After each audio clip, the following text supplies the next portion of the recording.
Okay, we'll call the meeting to order, and it is approximately 1:32, May 8th, General Government Committee. And our first item of business is, did I miss the one?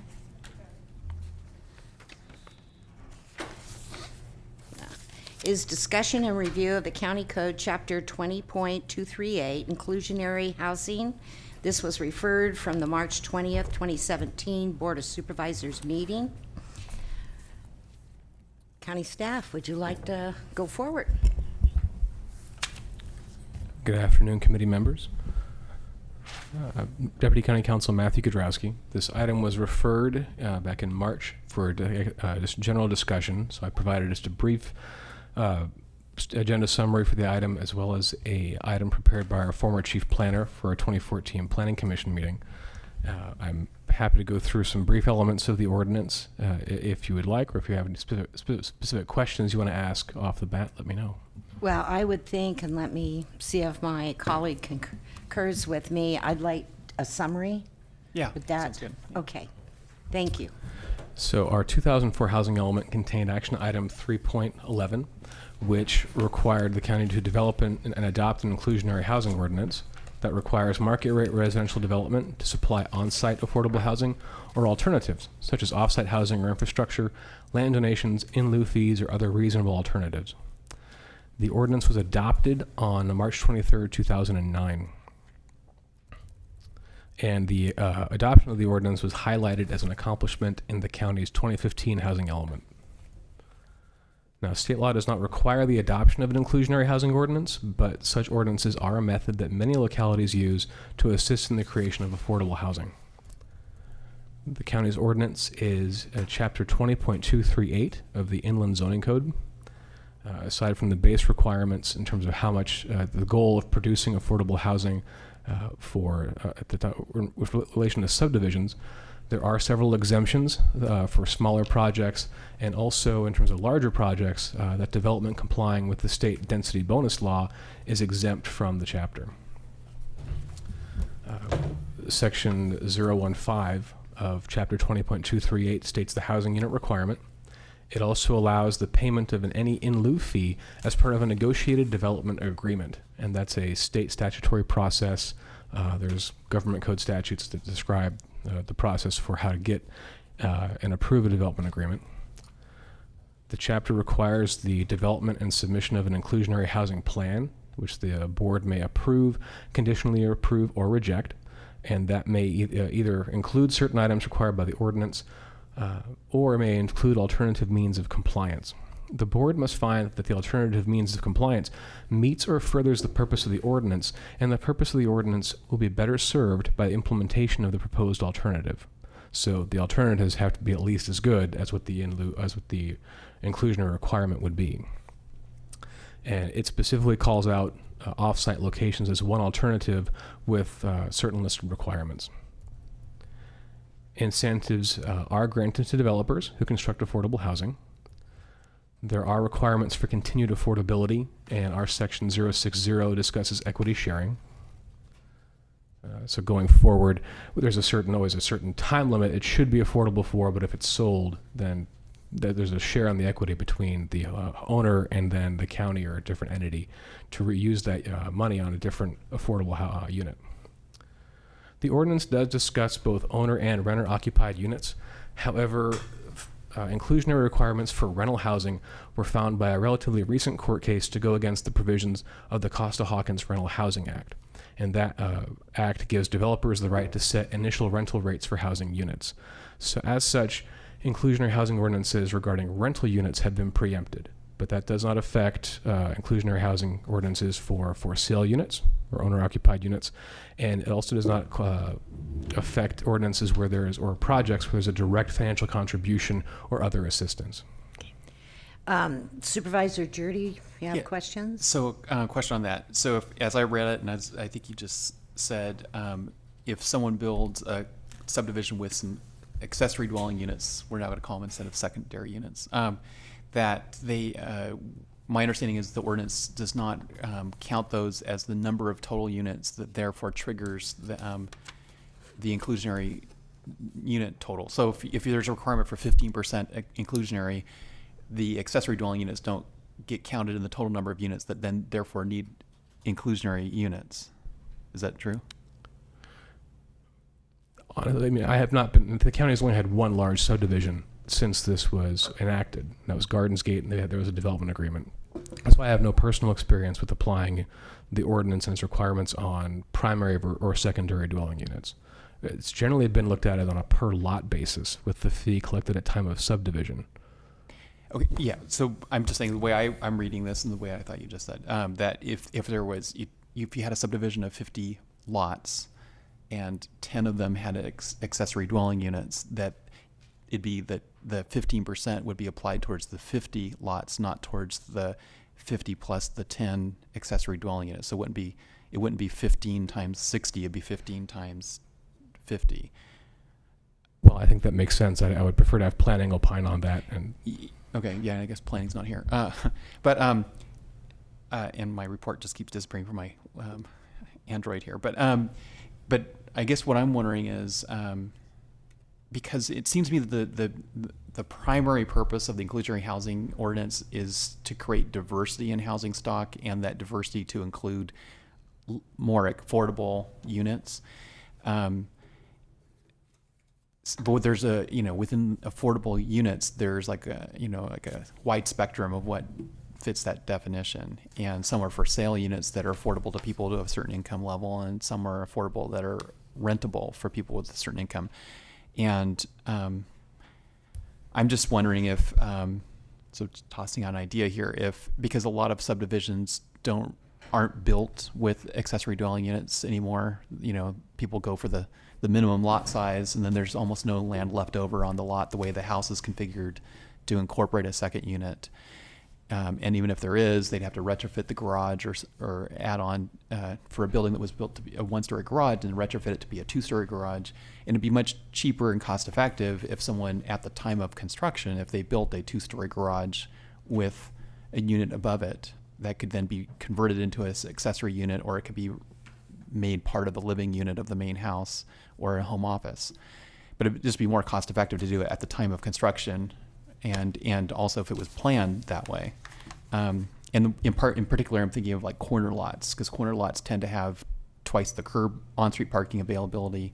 They are sort of prime parcels to have accessory dwelling units, and they often are even larger parcels by maybe 10 feet wider than a normal parcel.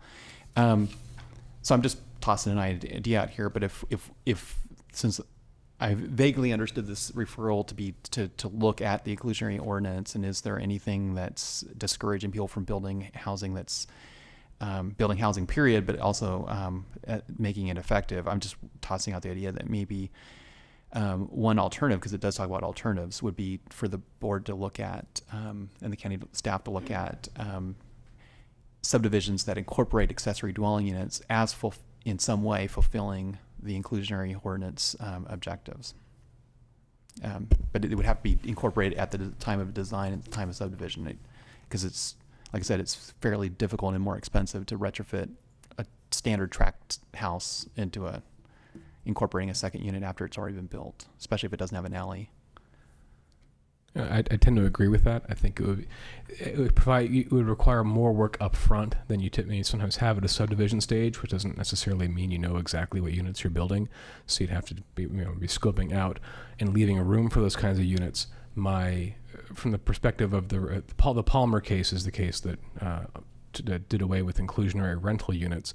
We'd have to make sure what we were doing also met the requirements of that case, where if that second unit would be one rented out by that homeowner, then how do we legally contract and restrict the rental amount on that dwelling unit? That's something different than you usually get. Either you have rental units that are just a pure rental project, or you have some kind of inclusionary for sale where the housings are just cheaper overall and subsidized somehow in many cases. So here you're talking about a larger parcel with a primary unit and the secondary unit with that case. We have to try and investigate how that could work out. But it's an interesting alternative that's worth looking into. But I can't say for certain exactly how that would pencil out. Okay, just an idea, one to float. Great. And I do think we usually have public expression at the end, but are you here to speak to this particular item? Yes. Okay. Why don't you come forward? State your name for the record.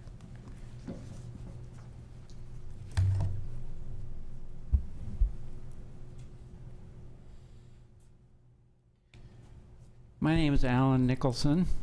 I'm a citizen of Mendocino County. My background is in building design, building planning, land use, and conservation. I'm on the Inland Mendocino County Land Trust. I'm on the board of directors. I've been there for 14 years.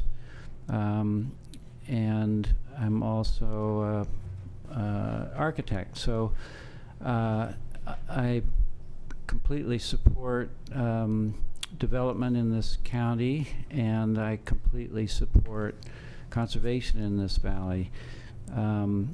And I think bridging these two concerns is creating a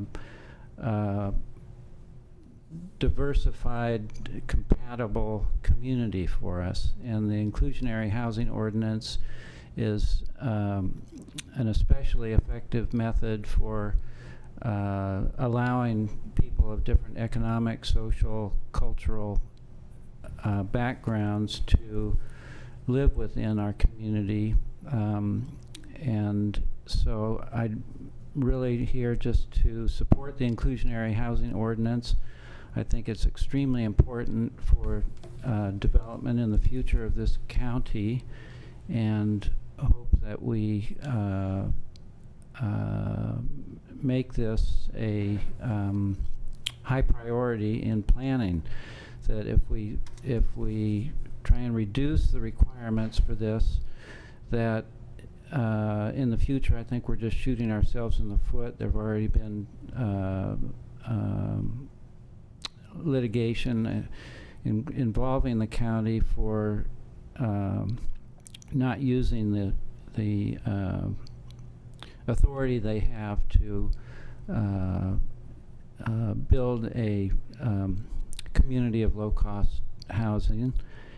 So I'm here just to support you guys and hope you do the best thing for the county, as you always have and always will.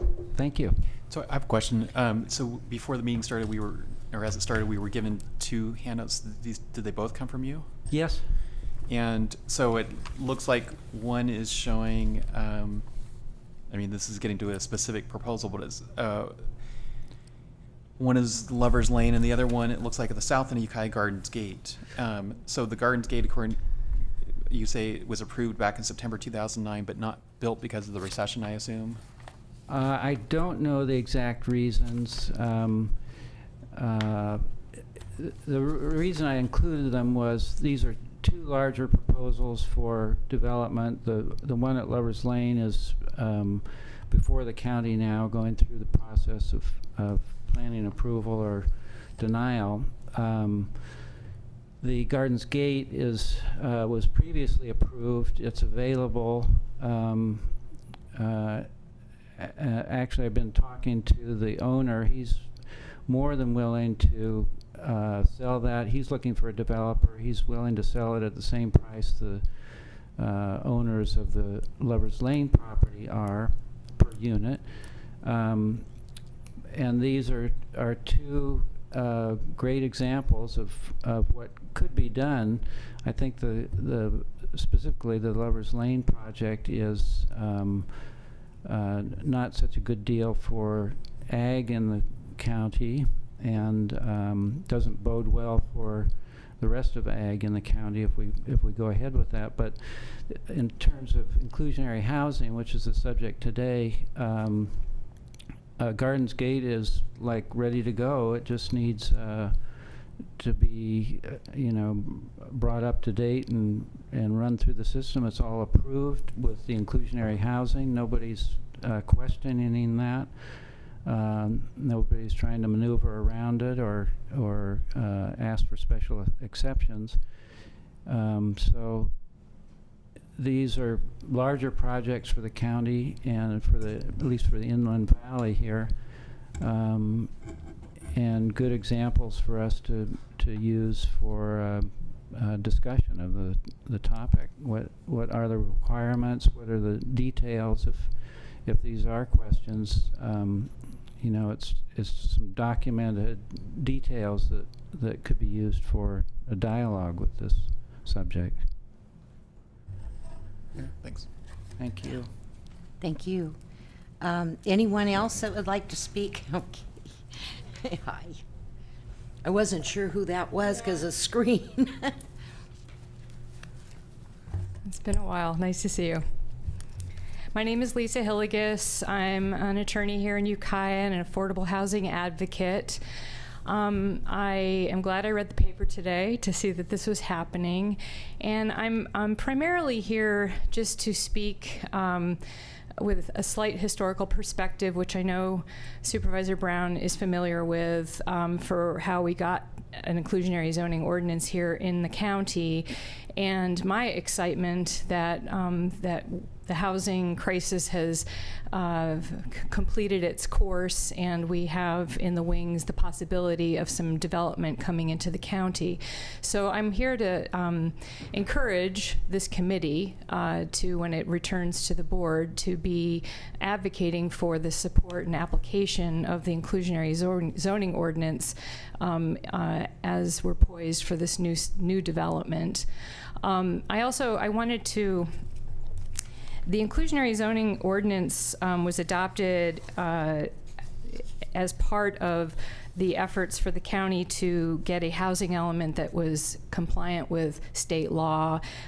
It also came after a fairly long drubbing by legal aid and litigation to get an ordinance adopted. It wasn't just because there was a lawsuit pending. There were months and months and months of meetings with developers, with people, advocates who are for affordable housing and advocates for the construction industry, to come up with an ordinance that would work. And we got it, and I'm excited that we may actually get to get some affordable housing built in this community. I wanted to answer, to the best of my ability, Mr. Jarity, your questions about accessory units, and they are excluded from the inclusionary housing ordinance. Anything that's over 650 square feet or less is not covered, and neither are secondary single-family residences that are on that parcel. So that's in the ordinance itself. And then the last thing is that the affordability, the whole point of our inclusionary zoning ordinance is so that we can get some moderate income and low income families to be able to afford a house here in Mendocino County. And without speaking, I don't know that many details about the Lover's Lane proposal, except that it's all market rate at this point. And the point would be that they would be able to buy a home and live in it, and it would retain its affordability for 30 years, either for that family or the next family coming in. And that affordability is geared towards an income group. And I know I'm sort of preaching to some of the educated choir, but I just want to point that out, that it's for diversity, and it's also so that moderate income families can afford to own a home here in our county. And Lord knows we have lots of those. So I appreciate you putting this up for review. And I encourage the county to, when you're going to hear from this new developer, that they can't do it. And that's historically what most developers have done in other communities. And yet we've got decades worth of historical success with inclusionary zoning throughout the United States. And it does work, and it will work, but it may take some arm twisting and the county standing its ground. Thank you. Thank you. Well, if I could, so some of my comments also had to do with the fact that when subdivisions are created, they're either going to make it easier to build an accessory dwelling unit, or it'll be more difficult just based on design. Mm-hmm. And and I think ultimately the creation of accessory dwelling units is a good way to integrate people of different incomes and different family sizes in a neighborhood, rather than every house in the whole subdivision being relatively of the same size and the same income category, which I agree is part of the inclusionary zoning goal of selling houses at a reduced, essentially subsidized rate from the you might say the 85% who are buying at market rate are subsidizing the 15% who are buying at below market rate. But it just seems like it might be of equal value public policy objective to try to get 30% of the units with accessory dwelling units that are rented because, and by their nature just being smaller, are going to be relatively affordable. I know that it depends on their size though. I mean, a one bedroom unit that's below a certain square footage, maybe 650, is going to be less expensive inherently than a 900 square foot standalone house that's rented. I agree with you that in principle that could be the case, but I think that one of the cornerstones of an inclusionary zoning ordinance is making sure it's affordable so that a person is only spending 30 to 35% of their gross annual income on their housing, and that's how the affordability gets locked in. If you have an accessory unit, it's going to be a market rate rent, and so it's whatever the market will bear for that rent. And so to your eye, a 650 square foot unit is a small unit. Probably your house is much bigger than that. Mine is.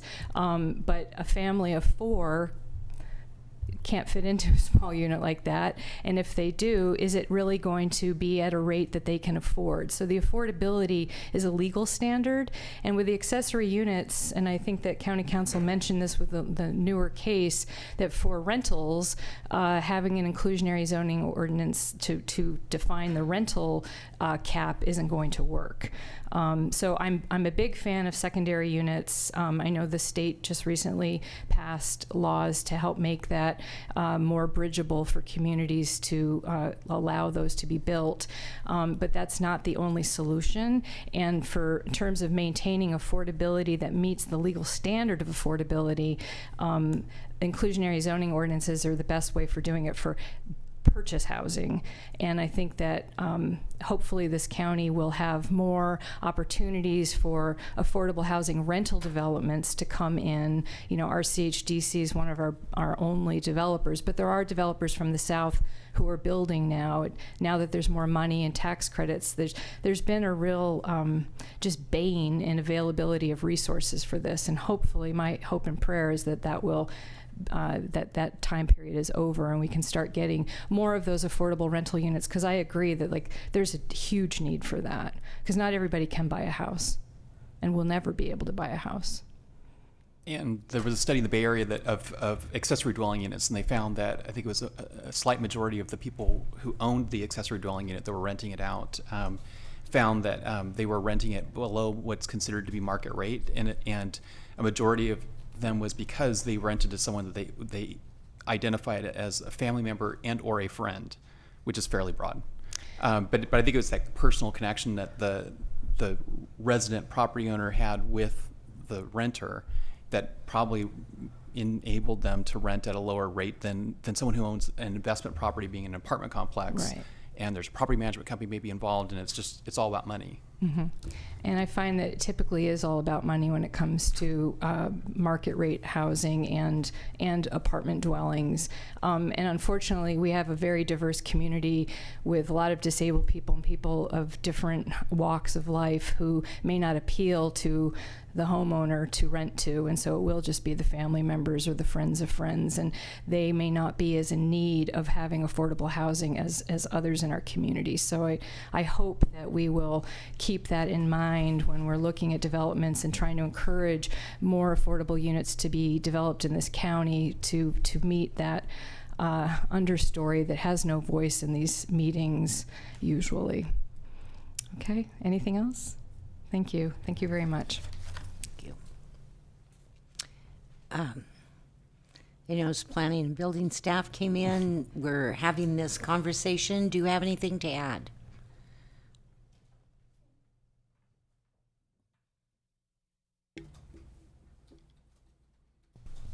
Good afternoon, Adrian Thompson, Planning and Building Services. I did hear part of the discussion from my office, but again, being an old timer, I do remember when Lisa actually was part of the settlement agreement and everything came forward in the presentation, and the intent to keep the second units out of it because they already provide affordable dwelling, and accessory units are affordable dwelling by nature, tend to be, but we had proposed, greater inclusion in the housing ordinance itself. At the time it was at Planning Commission, there was a discussion of 3 potential inclusionary housing ordinances. I know that the proponents of housing had selected option 1, which was a much greater fee, and it was also a building permit and subdivision level, so there was this increased profit of money in there. A lot of the public contractors and land agents requested option 3, which is initially what the Planning Commission at the board did approve, which was a much more reduced level and hasn't garnered, I don't think, enough in the account to even produce 1 dwelling unit. Yeah, So we have about hopes. 34,000, I think. Right, we have hopes to get units, but the intent is to create the units, so versus an in lieu fee, develop the affordable housing. Right, that's how I remember it. Right. Yeah. Any questions of Adrian? So some projects are small enough that they simply do pay the in lieu fee, Correct. and as you said, the fee is not generating enough. Well, doesn't generate a whole lot of money, and therefore it would take an awful lot of developments paying Right. those fees to generate even the construction of. Yeah, I mean, you figure our current subdivision right now is a 3-parcel subdivision. They get 1 parcel for free, basically, because it's the one that they would have their own home on. So a 2-parcel subdivision gets you about $7,200, which will not construct an affordable unit in even 10% of one potentially. So just narrowly focusing on these smaller subdivisions, might there be more public benefit rather than collecting a not completely token, but a sort of token fee that's not generating enough to actually do much? Might there be a better public policy benefit of saying you can pay the in lieu fee on small subdivisions of, I don't know, below a certain size, because they're so small they would only pay the fee anyway. Correct. And instead that they could either pay the fee or they could create some accessory dwelling units. So I just tossing out some more ideas here. There's But- potential, I believe, Mr. Kudrowski's more familiar with the ordinance. I believe it's up to 5 parcels. At 5 parcels, you're considered a major subdivision in the county. So I believe it's the 5-parcel and under that we're doing a percentage only of in lieu fees. And then once you get to this larger subdivision portion, then it's you must build the units unless the board offers an alternative to you. And it has to be of equal value, I believe, or a better alternative. Or alternative. So when you say 5 parcels, so if they start out with 1 and they're creating 4 new ones, or they're in which they would end with 5, or they're adding 3 new parcels with a total of 4, and they would be in the paying I the. believe it's the total because the remainder isn't part of, the Subdivision Map Act. The remainder can be developed later, aside from those conditions. So if it was a 5-parcel subdivision, they would be billed at a 4-parcel subdivision level. There'd be 4 units. They get 1 for free. Okay, then they would. So if they're creating 4 new parcels, they'd be paying the in lieu fee. And so just tossing out the idea, would there might be more public benefit rather than paying the in lieu fee in that case, and they're building, say, 2 accessory dwelling units on the 5 parcels. Potentially, yes, because we don't have any units at this point. We have a fee, and we have an account that has money in it, but we're not able to spend that money yet because it also has to be delivered to a nonprofit that the county awards the contract to develop the units. So at this point, we have no units to show for it, but we have a fee. So anything that could build another unit would be better than just holding the money. And when we talk about a nonprofit, that's our CHDC, Or correct? CDC, I think, are the 2 in the county. So, and there may be more. We'd have to submit, RFP and go through that type of item, I believe, but I'm not positive. Okay, thanks. Anything else? Yeah, thank you. Welcome. Well, we have the history of this, and what would you like to see happen, Supervisor Jurdy? It's just for review. Well, I'm not sure exactly what authority we have since there was a legal settlement that led to this in the first That's place. where I'm going with that. But we were asked to review it. Yeah. I mean, I've been tossing out some ideas, and I agree that in lieu fees are difficult to translate into new housing because, and especially if the fee's not super high, but it's hard to make that fee high because then people will say that'll prevent them from creating any housing. So, I mean, I'm just floating the idea that maybe on the smaller subdivisions, which there may be numbers of them, but they don't equal many houses, maybe there's more benefit to the community as a whole if we could get some of those parcels with accessory dwelling units, even though they'd be at market rate. If they agreed to make this accessory dwelling unit below a certain square footage, by its nature it would be somewhat affordable, or certainly more affordable than a for sale unit would be. And I believe County Council had something to. Deputy County Counsel Matthew Kudrowski, and I will defer to Ms. Hillegas with obviously more knowledge of the lawsuits than I have from my files, but strictly speaking, I mean, so the housing element called for us to adopt an inclusionary housing ordinance, and in the second suit over our housing element, it listed things that we had not done yet. This was in 2008, and yet by the time we entered into the settlement agreement on that lawsuit, that was in 2010, we'd already adopted our ordinance in 2009. So strictly speaking, I don't think it's contingent upon the settlement agreement and its form. But if we're going to amend the ordinance, we would, we go through the public process for that. There's public hearings in front of the Planning Commission and the board, and we would expect the housing advocates to vocalize their opinions on it, whatever changes that the board or the committee members want to propose. And I believe the knowledge at the time is every county was to adopt an ordinance.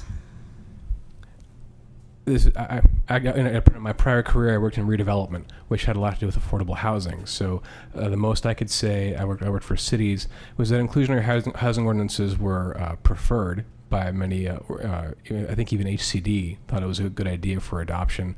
I don't think they're quite in so much vogue today, but so I'm not aware of an absolute state law requirement to adopt an inclusionary housing ordinance, but for several years they were thought to be a very good method to get more affordable housing in the community. And I'm trying to remember back at board direction and discussion in March, it was just a referral to review. That's the Deputy County Counsel Matthew Kudrowski. That's the extent I was able to find. I believe it was fairly broad direction, just to refer it for review. Okay. And that would be one of the reasons why the staff report and agenda summary doesn't have a whole lot of particular points of view in there. We don't know. I don't know if the board did anything in particular. So I'm happy to hear Supervisor Jordy's ideas and thoughts, and we can look into that to see what alternatives we could do that would probably end up revising the ordinance as part of that review. But beyond that, I think I and planning are all ears in terms of where we want to go with this. Yeah. And Ms. Angelo, do you have any input on this agenda item? Chair Brown, no, I don't. I think that actually I have been waiting to hear from County Council, so I appreciate their presentation today, and I have been working with Nash Gonzalez in the Planning Department, and so just really waiting for direction from this board. So thank you. Thank you. So Supervisor Jordy, where do you want to go with this? Would you like to see a revised ordinance come to us and that includes your comments and your suggestions today, or how do you want to handle this? Well, I have no idea what you think or anybody else on the board thinks about that idea. I mean, I generally think that the in lieu fees are essential to have because you need to have that as an option. But I think an alternative option or an additional option that could be given by the county would be to create accessory dwelling units, at least on subdivisions that are the 5 parcels or fewer, where the inclusionary fee is the only thing the county would be receiving anyway. Because I think it's kind of hard to argue that the fee the county is collecting is more likely to create affordable housing than 1 or 2 market rate small rental units. And I have brought this up before, but historically I know of at least 2 places in my hometown of Potter Valley that new units, one was a new unit being brought in, a manufactured home, and the second was a very tiny home where the homeowner built a new house. And actually, they were forced to take out the kitchen and make that just like an office or storage. And to me, we just lost that opportunity of affordable housing. And every community throughout the county does suffer from that. And I think we all know that from employees working for the vineyards in Anderson Valley can only buy homes or found homes up in Willits, for instance. So, to me, that's the bigger issue when we talk about auxiliary, secondary housing on the same piece of property. I think we really need to encourage that as long as septic and everything can provide for it, and even upgraded septic. But, we have to encourage this within the entire county because everyone is looking for a rental or an affordable home. And big shortage. Yes, Miss Angela. Chair Brown, thank you.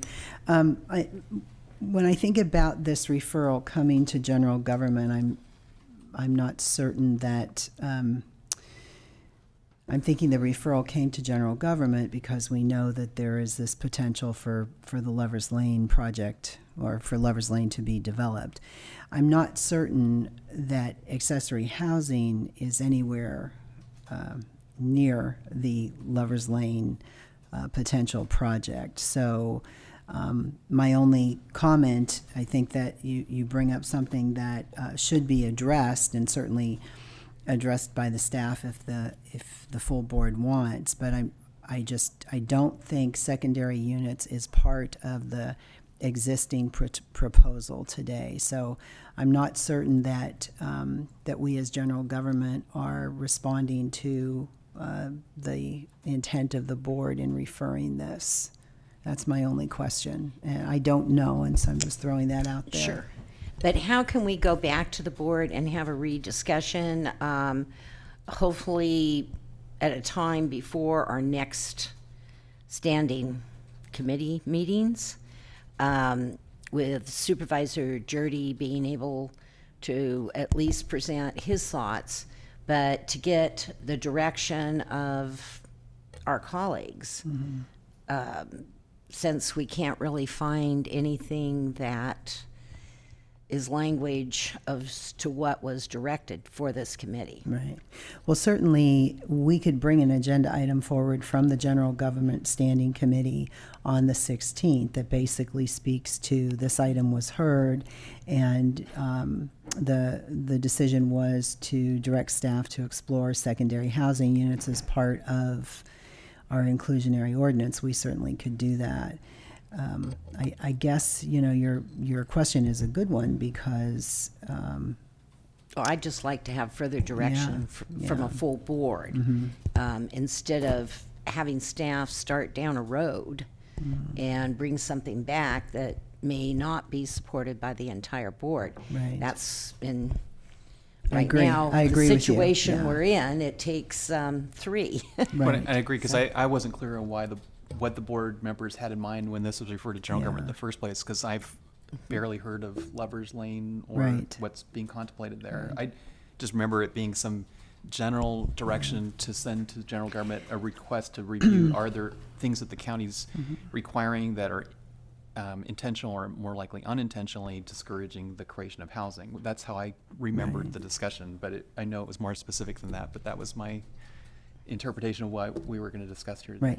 And I'm not certain that the planning department, which I don't know if Adrian could even answer this question, if the planning department even received anything in writing from the developers that are looking at Lovers Lane. And I will also tell you that I have been contacted by the developers and have asked to meet with them tomorrow along with their attorney.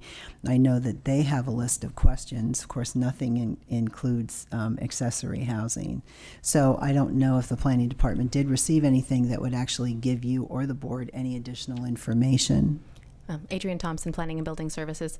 I believe that Nash did receive, I believe, the same correspondence Mrs. Angelo did, but it's more based on the inclusionary housing and providing the units versus accessory dwellings or second units. That's my point in knowing. I received the email and I forwarded it to Nash, and really what they're looking at is waiving the inclusionary housing ordinance, and so. Or thought I heard potentially, I something believe, there. offsetting the units, and RCHDC would like to take their units that they're required to develop, but again, we're looking at how that's possible. The ordinance isn't very descriptive. We're not sure how you can transfer the units yet. Yeah. In that sense. So I think it's just important that I think Supervisor Jordy brings up a good point, and something that county-wide would benefit everyone. So I think that's a good response, and to bring that back. But just so you know, I think the issue with this developer is a bigger issue than just what we're discussing here today. Thank you, Adrienne. And in one question, or something that I feel maybe some research needs to be done on, is do other like counties, what exclusionary or housing ordinances do they have? And types of fees that they charge for their types of developments. I think that's something we should We can look bring that at back. somewhere, maybe Yeah. not until we get back to our colleagues on the 16th and really hear what they have to say. But, I think I've heard, it's so expensive here in Mendocino County, but yet I go to surrounding counties, specifically Sonoma County, because that's always being brought up to me, that it's so easy there and less expensive.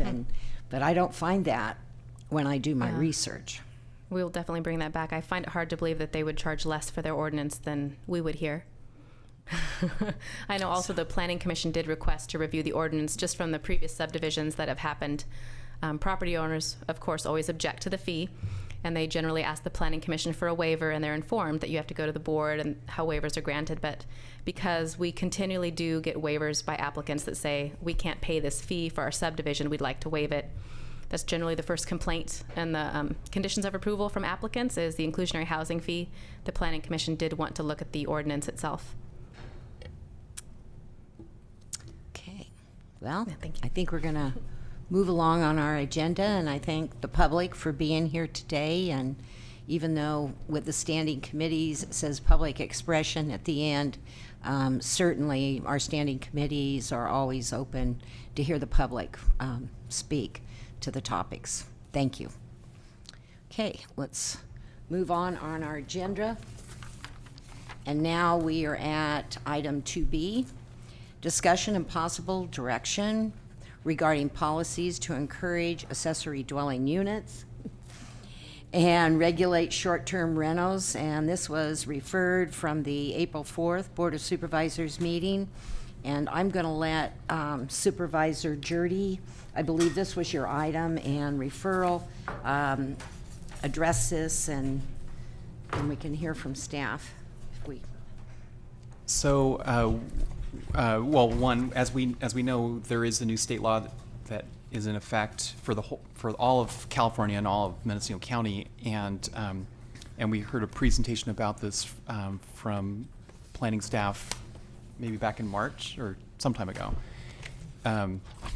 But since then, there's been a little more guidance from the state about implementing that. So, as you probably followed, other local governments here in Mendocino County are taking steps to implement that law. So Fort Bragg is in the process of amending its fee schedule for accessory dwelling units, which will basically bring them down, either so they won't exist for an existing structure, or they will be a reduced amount for a new structure. And City of Ukiah, I watched online, they had a meeting recently where they're adjusting the law, or their fees for that as well. But so the County of Mendocino needs to adjust its ordinance, primarily, I believe, affecting parking requirements. There may be, because of the reduced, in some cases, eliminated parking requirements. The County of Mendocino, of course, doesn't operate a water or sewer district, so the waiver of those fees or the fee adjustment doesn't need to be done by the County of Mendocino. In talking with Nash last week, he pointed out that a brand new planner is coming on board, and today and tomorrow is his orientation. So he's obviously not here in the room, but he was going to be assigning housing in general to this new planner, he told me. So I guess maybe working with Adrian on this topic. So countywide, I suspect it's primarily the parking requirements for accessory dwelling units that will be amended. But in the coastal zone, of course, the current coastal plan as approved by the Coastal Commission does not allow the creation of or acknowledgement of second accessory dwelling units unless they were grandfathered in. That doesn't mean that there aren't accessory dwelling units occasionally built in the coastal zone without benefit of permit or review. And as a result of this new state law, first the legal counsel for the Coastal Commission and now the executive director have written memos giving guidance to local governments on how to proceed with accessory dwelling units that are attached to an existing house, which they call a junior accessory dwelling unit. And for sake of simplicity, the county might even want to adopt the same language for its own accessory dwelling unit or ordinance inland. But anyway, they basically describe if it's attached, it's a junior. If it's detached, it's detached. And so they give a path forward in the coastal zone for counties, cities to approve coastal attached junior units, at least under some circumstances, without any coastal development permit required, which is a pretty big deal in the coastal zone to be able to build anything without a coastal development permit. But they actually say that that's a possibility. And they even talk about a process where the county could amend its coastal plan and create a process that would be maybe even short of a coastal development permit for detached units, at least under some circumstances, at least on some parcels in some parts of the coastal zone. So in my conversation with the director of the Coastal Commission week before last, he said that they would have an expedited process if the county were to submit an LCP amendment just on accessory dwelling units. And I brought up the fact that there's fear that, okay, people build accessory dwelling units in the coastal zone and they'll just turn into Airbnb vacation rentals. And I did get a copy, and it's in the packet, of a report, maybe two reports recently from the Coastal Commission on how they're proceeding with regulation of short-term rentals, because it is an issue up and down the California coast where housing is being converted into short-term rentals. And so I floated the idea of if the county were to amend its LCP on the accessory dwelling units, if we could bring a concurrent amendment so they're really focused at the same time and on regulating short-term rentals. And he thought that they were similar enough topics that we could amend the LCP just on that. He did point out that their statewide average for amending LCP local coastal plans is 77 days. And that has not been the experience here in Mendocino County. We're working with the Arcata office, but you never know. Maybe this will be our first 77-day LCP amendment because they're so committed to the subject. And so what I think would be probably procedurally the best thing we could do is at this point is if the two of us were in agreement on how we wanted to proceed, we could take it to the full board. And if the board blessed it, then there could be a follow-up meeting with county staff and maybe one supervisor in on a conversation with Coastal Commission staff to understand their parameters of where they're comfortable with a county approval process that's short of a coastal development permit for either a junior accessory dwelling unit or a detached accessory dwelling unit. Then we could come back with specifics that could propose that in an LCP amendment. But if we were in agreement on the concept that we would like to have accessory dwelling units in the coastal zone as well as inland, obviously, which that we could then, and if the board was in agreement, then we could have that conversation with the Coastal Commission staff, which may include the Bay Area staff, not just the North Coast staff, so that we could see, okay, for example, when they talk about location, maybe they'd be comfortable with a map of the coast that shows downtown Elk, but not Greater Elk. Maybe maybe they're comfortable with it being east of the highway, but not west of the highway. We need to know the geography of where they are comfortable with the accessory dwelling units absent a coastal development permit. How big would it be, and where, and then we could know kind of where's our room to maneuver in our proposal back to them with a formal amendment. Well, and I believe Supervisor, when you discussed this with our colleagues, open session, one of the board meetings, I think they were in agreement with you.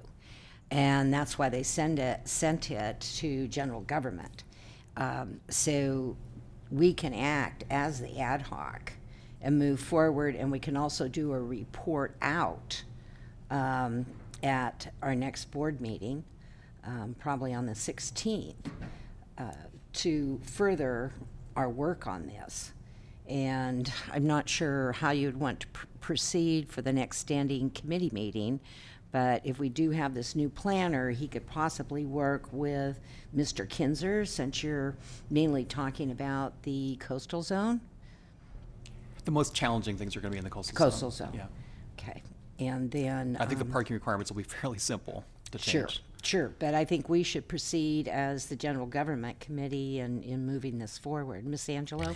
Yes, I think that's fine. So my only thinking on this as well is, because we're talking about accessory dwelling units on both items, if there's a way to combine this into one item when you bring it back to the full board. And I did have a conversation with Director Gonzalez before this meeting as well, and I know that that there is definitely an interest in working on this as soon as they get their new planner oriented, and he is focused on the whole county. So if you want to make the coast a priority on this particular item, then that would be the direction I would give the planning department, because I know they're going to look at this countywide.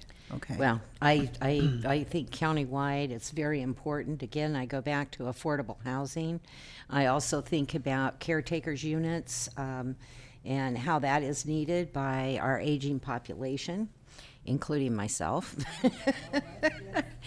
But I think there's a lot of opportunity countywide, and the opportunity I look at is more affordable housing, not necessarily the short-term vacation rentals. And when Supervisor Jurdy was speaking, I just recently read an article that was in the NACO, our National Counties Association newsletter, and the controversy all up and down the East Coast with states and cities is pretty amazing as well. It was a very interesting article, and you should take a look at it if you haven't and read it. But I would like to move forward. Our cities are. And even when Supervisor Jurdy talked about us not providing utilities, services to residents, that also has, it's a double-edged sword, because I believe the legislation prohibits hookup fees. Yeah, the capacity fees are Yeah. exempt. And so it definitely affects properties inland for sure. I'm just saying, because the county's not providing that service and not charging that fee, we're not in a position to amend that fee because we're not providing that service. So it would depend, I imagine, with the ordinance. What I'm getting to is the fact we'll probably hear from a number of special districts that do provide at least sewer, water, in the unincorporated areas. So I'm not exactly sure how this will come about, but I imagine it will have a lot of interest in it. Well, and as for the way the legislation passed back in 2016, they I think unfortunately and maybe mistakenly narrowly defined it as cities and counties, and so my understanding is that one of the legislators this year will be introducing a cleanup bill that will clarify that special districts will also be affected by this law. But I haven't heard who introduced that, or if it's been introduced yet, but I was told someone would be introducing a bill to apply to special districts. probably be good for you to remind me of that, so when I go over to CSAC Legislative Conference, we can look into that. If there's any legislation, or even we could email and find out. Even. We could have our legislative analyst, Sarah Duquette, follow up on this too for us. Exactly. That would be good. Yeah. So, Clerk Nicole, can I ask you to follow up with Sarah on this? Thank you.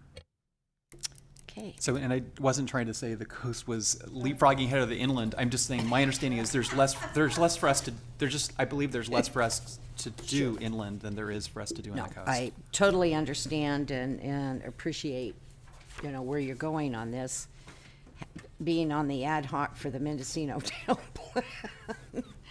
But I really think there's a new time occurring, and with the California Coastal Commission. So now is the time and the opportunity to move forward. Okay? So then the plan of action is we're reporting back out at our next meeting. Is that, and As to where we're, I think, Right. as to where we're headed. And if you just do one item from general government, and you can, refer to both. Both items. 2A and 2B, but Okay. still as the accessory dwelling units. So I assign that to you to do Okay. the report Sure, out. I could do that, yeah. Okay. Thank you very And much. I don't know if Adrian can be So- there or not. So, but Chair Brown, I'm thinking you want to have that as an agenda item. Do you just want to do it under supervisor reports, and Supervisor Jurdy could report out? Well, I think we would get into a conversation, and under supervisor's do reports, it as an you're agenda item? really not supposed to Okay. give and take. And I think for the first item that we had today, the inclusionary housing ordinance, that there are some questions there, We need and at more least feedback. direction. We need feedback Okay. from our other two colleagues on this. Okay, so Chair Jurdy, do you plan on, would you like staff assistance on that agenda item, or do you plan on writing it? I'll work with staff on it, yeah. Okay, all right, so we'll let Nicole know. Thank you. Noon tomorrow is the deadline. Okay. By the way, I'm doing one too. Okay, moving on, and I see Mr. Ware, our distinguished auditor, is here. Would you like to come up? And this is an item, discussion of possible direction regarding California Government Code 26909 for the replacement of annual audits of special districts with a financial review. And I know we kind of talked about this, Lloyd, but having served on LAVCO, and we've been going through our municipal service reviews and SOIs, spheres of influence, which is mandated by state law. We found special districts, especially the really small special districts, are really struggling to meet state law in yearly audits. And many of them they don't have the revenue each year to even pay for that. I haven't received any feedback about the financial reviews and how much they pay, and having those sent in to the state controller. And I imagine you get a copy of the financial review, or only the state controller? Supervisor Brown and Supervisor Jurdy, Lloyd Weir, Auditor Controller. So yeah, I'm required to receive a copy of the audit that the district performs. There's also a state controller's report that is required by the district, and that may be what you're talking about, that's supplied to the Yes, state. that turn in those reports. And we did find, going through this process, now I'm looking for my actual paperwork. I had a lot here for you, Lloyd. And now I'm going, where in the heck is it? But bottom line is that the LAVCO process, we've engaged with several of the districts, and mainly cemeteries. And I think there's at least one special district that provides water for under 20 residents, and I believe it's on the coast, that just aren't doing the audits. And the provision in law, and the one we are speaking to is that 26909. Can you give me some thoughts on it as to what you're thinking? Sure. Supervisor Brown and Supervisor Jurdy, Lloyd Weir, Auditor Controller. I received a PRA request earlier in the year for a copy of my audit report for one of the districts, and was unable to locate one. And so I have staff now putting together an inventory of all of the audit reports that I have received, and kind of a little database. I believe I sent you guys a copy. We've attempted to, and boy, this is quite a chore, to get contact people and addresses and or phone numbers for all of the districts in our county. And so I do now have a pretty good starting point, and we have started the process by sending a letter out to all of the districts that have not, our records indicate we have not received a copy of their audit yet. And we've been very successful. Most of the districts recognize their responsibility, have contacted us back and said it's either in the process or here's our copy, we forgot to send it to you. So I'm in the process of getting a good inventory. Great. And be able to tell you exactly who is in compliance and who isn't. And then I was planning to send out a second letter to see, for those that were not going to be in compliant, what their option, kind of inform them what their options are. You are correct that there is the option of having their board approve a review instead of a full audit. And my understanding is a review is a little less expensive, less expensive than the full audit. But it requires their board to approve that unanimously, our board to approve that unanimously. So that is my plan, to kind of reach out and touch everybody that way, and eventually get these all in here. So Sure, and I feel a big responsibility, especially when it comes to these cemetery districts, because we appoint the board members, and they're really volunteering their time. I know.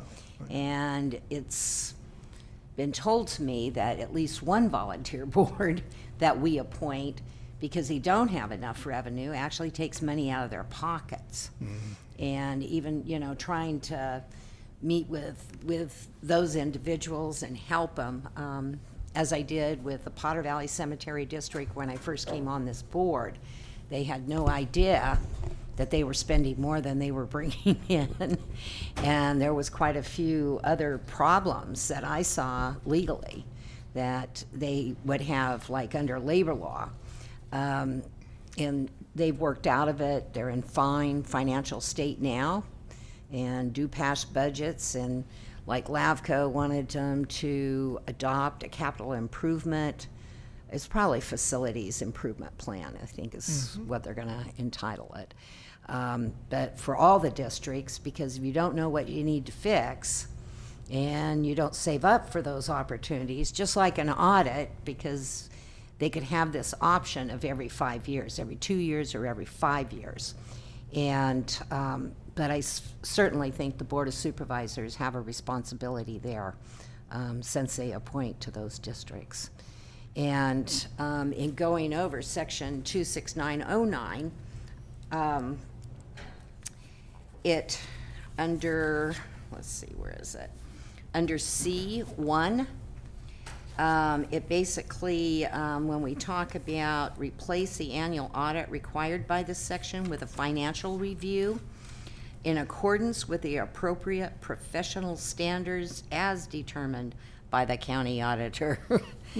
So do you have something like that you can provide us? Or has something like the standards been developed, or how would that occur? Yeah. So right now, every audit is conducted based on general accepted accounting principle guidelines. So when they seek their CPA or their auditor to perform the audit, that auditor follows those guidelines, and that is the requirement for the audit currently, yeah. So every CPA has those guidelines. Right, As I well know, having worked with a lot of CPAs on annual audits. Sure. Okay, so those are the standards, and that's what you would have. What about for the financial review? Would that be the same thing? So I think financial reviews are a little smaller in scope and not as detailed. So the auditor may not be digging down as far as they would on a review. You know, chances are he may not see everything, may not find everything, but he's going to make his educated a certification on what he can see. And so it's kind of at a higher level. So that's what the review would bring, is just a kind of a cursory review of everything. Great.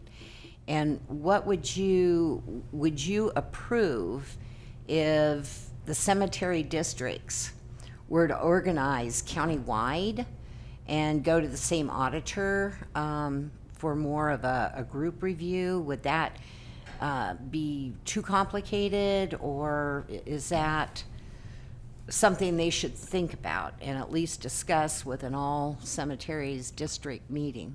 Yeah, you know, it might be something they should discuss with the CPA. I know they want to spend a certain amount of independence on the district. So as long as they can get access to all of that record, you know, each district's own records, you know, there may be an option for a CPA to do a group or something like that. But and if the CPA has agreed to do it that way and follow general accounting principles, I would be in favor of. Because I also recommended to them to contact their state association, because it appeared that many of our cemetery districts did belong to California Cemetery Districts Association, to see if they could get more information through them. Yeah. Supervisor Jurdy. What I want to thank Supervisor Brown for bringing this to at least my attention. Maybe Lloyd, I don't know, you may have already known about all this. I had not heard about it until you brought it up, and it sounds like an excellent way to help the little districts save some money.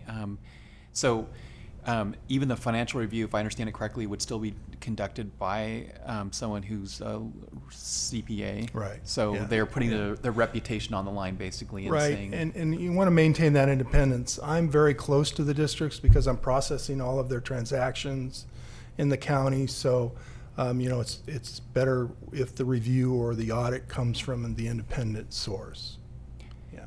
And so I'm in favor of helping them save some money. I mean, I agree. I mean, it's interesting. There's the Westport Cemetery District, for example, but they actually maintain, I think, 2 or 3 different cemeteries on the Mendocino coast, even though it's called the Westport Cemetery District. But they have almost no money. They're all volunteers, but they're actually doing some pretty good work in terms of fixing up the cemeteries that they maintain. So I think it'd be great if we could do this. Yeah.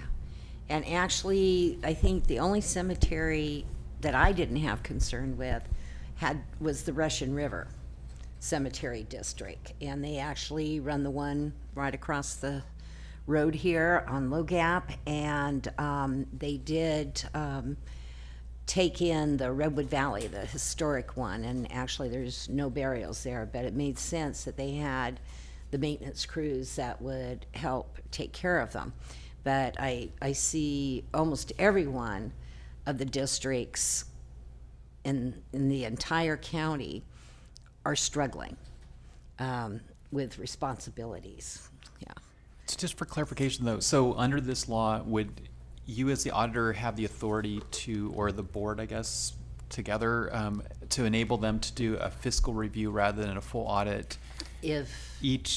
Would it be each year or every so many years? Well, it would be whatever their board agreed upon Right. unanimously, and whatever the Board of Supervisors agreed upon And it's up to every unanimously. 5 years? And it could be every 2 years, or it could be every 5 years.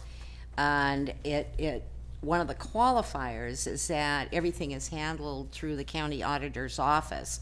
the receipt of their revenue plus the paying of their bills. Yeah, And with an annual budget of less, or revenue, I should say, of less than 150,000. correct. Yeah, so we're really talking about the smaller districts. It would be initiated by them. They'd go to their board. They need a unanimous vote to either perform an annual audit, perform an annual review.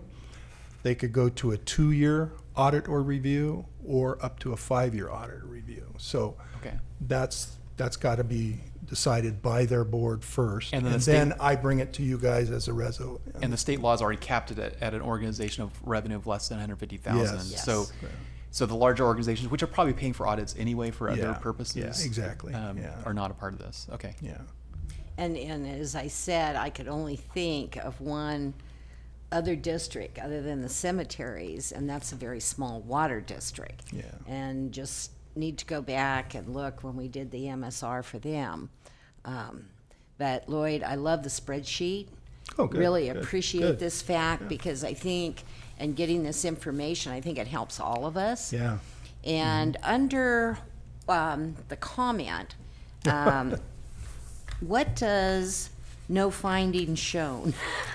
What does Well, that mean? I always review the audit report and just make sure there's no red flags. Got you. Or anything like Okay. that the CPA has come across, Now I know what. anything that I may Okay. be able to correct. All right, because that was very enlightening. And I noticed under LAFCO, they had some issues. And I'm well aware of the issues in getting their books straightened out. I told my because- staff to take good notes. So. But I'm just so happy that we're able to find a way to resolve a real problem out of a board that we appoint, because you don't want your volunteers to feel like they're not appreciated and putting them in the middle of a big mess. So do appreciate it. And how could we proceed on this? Now, we do have the Mendocino Little River Cemetery District that's taken action, and it's my understanding perhaps at least 2 others are going to do the same thing. Yeah, each board should pass a resolution with Okay. the same request.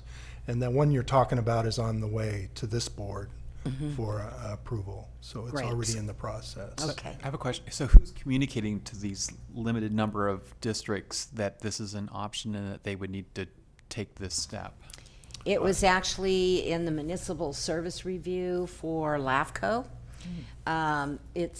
We did all the cemetery districts together. Okay. And it is included within their findings as well as this particular code where they could get, I'll call it relief, financial relief. Because I know at least one cemetery said if they were able to stick aside so much each year for 5 years, they'd be able to afford an audit up to that time. And I know they're going to follow through Yeah, too. and be sure and check with the CPA because a lot of times that makes 5 years worth of work also. So, Yes, you got to and be they careful that they think they're going to save money. They may not. So, Well, and they're so small that they have very Yeah. few transactions. yeah. And I think one district that I worry about that is in big financial trouble, I think is addressing it now. And they're just realizing they have a responsibility. And so anyway, that's where we're at, and you'll be bringing it forward. We can report out back at our next supervisors meeting that everything is okay. We don't need to take any action, that those actions, one by one, will be coming before us with an auditor's recommendation. Right. Okay, sounds good to me. Thank you so much. All righty. So then, other business. Public expression. We lost our public. We lost our public. Any announcements? Matters from staff? The next committee meeting is scheduled for June 12th. 12th? Okay. All right. Supervisor Jurdy and all present, we are adjourned.